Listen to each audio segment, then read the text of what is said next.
The key to what we're doing, is to understand a little bit of how people interact with each other and what causes people to shut down and not listen to you, and what will cause people to listen to you and change their behavior just a little bit. Are we looking to make major changes in people's behavior?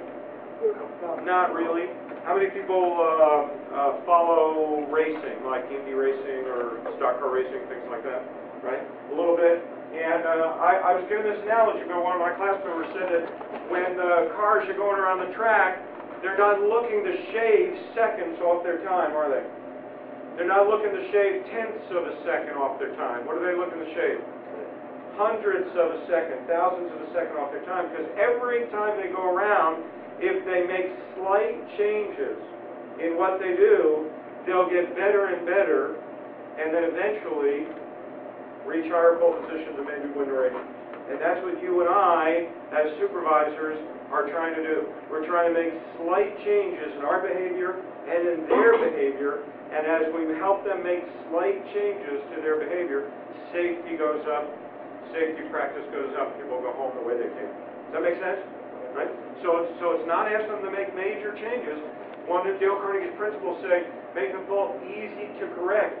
Right? Don't make a big deal out of it. Don't come with a negative attitude, because if someone comes at you with a negative attitude, what are you going to do? Right? You're going to resist or you're going to fight back. That's the normal human reaction to that kind of stuff. So with the model that we're talking about, ask them to make slight changes, they'll accept it, and they'll be able to go home and do what needs to be done. Make sense? Okay. So let's review again. We're going to come to a coaching situation with an attitude of caring. That's going to open up lines of communication so that we can coach. We're going to implement the coaching model by first giving them a compliment, and then we're going to coach and ask for a commitment. Think about a scenario where a person is doing an unsafe behavior without their work gloves,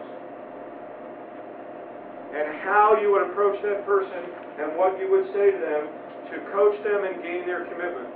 Think about it as you're standing up and finding a different partner than you've worked with so far.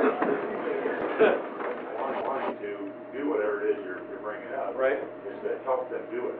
I specifically say, well, in this case with barricades and that type of stuff, listen, I know you can't, it's not very good, it's a very good way to put barricades up here, but let's go get some stakes and put them up across there, and I'll help you get the caution tape out or whatever it needs, and get some signs up. And if they realize you're really interested in getting it done, then they'll finally get out of the ditch or do whatever you say, all right, now this guy's going to do it, I got to help. Good for you. Let's show some appreciation for that. If you really care and you're genuinely interested in that person, you won't coach them and then walk away. Right? Because then that demonstrates a different attitude from the one that you're talking about. Right?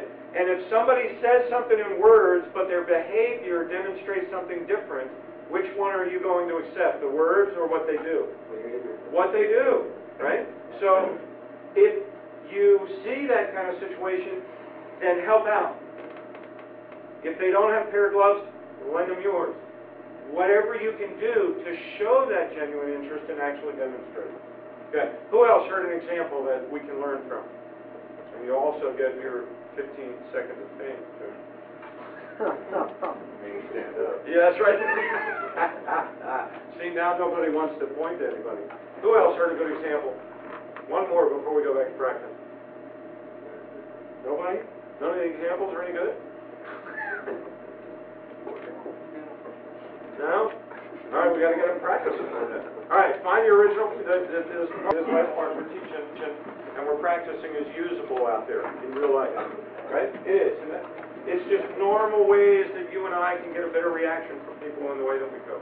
It is possible, but realistically, it's pretty tough. I mean, if I'm a pipe fitter, and I tell an electrician what to do, I mean, we're not trained to listen to another craft. I mean, there's channels, you have the forward, so, and then there's a time factor, you got to look after 10 guys. I mean, do you have the time to have the set for the barricade up, because you have your own obligations to get done too, so, I mean, it's possible, but realistically, there is a balance here, and I certainly understand that.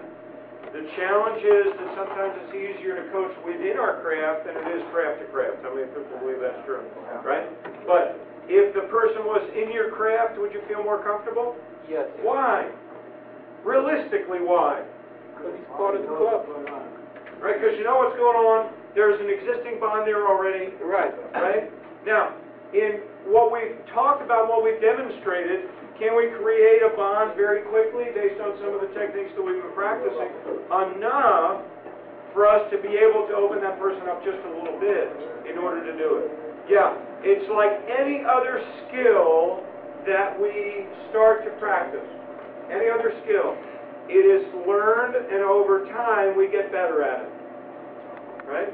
So if you leave it here in the classroom, you go back out and continue doing what you're doing, then it's not going to have an impact. If you continue to practice it little by little within your craft, get outside your comfort zone and coach a little bit outside of your craft, it'll get easier, it'll get better, and you'll see some results a little bit more effectively.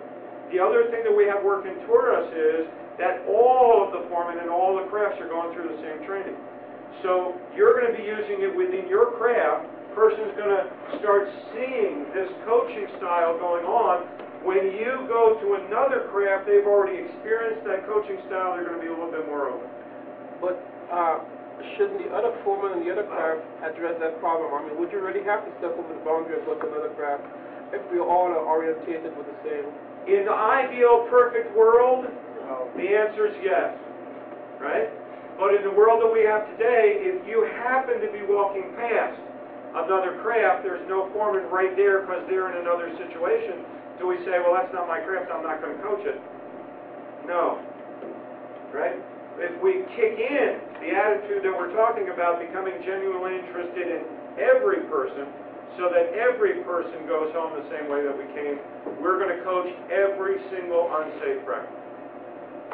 Does that make sense? Right?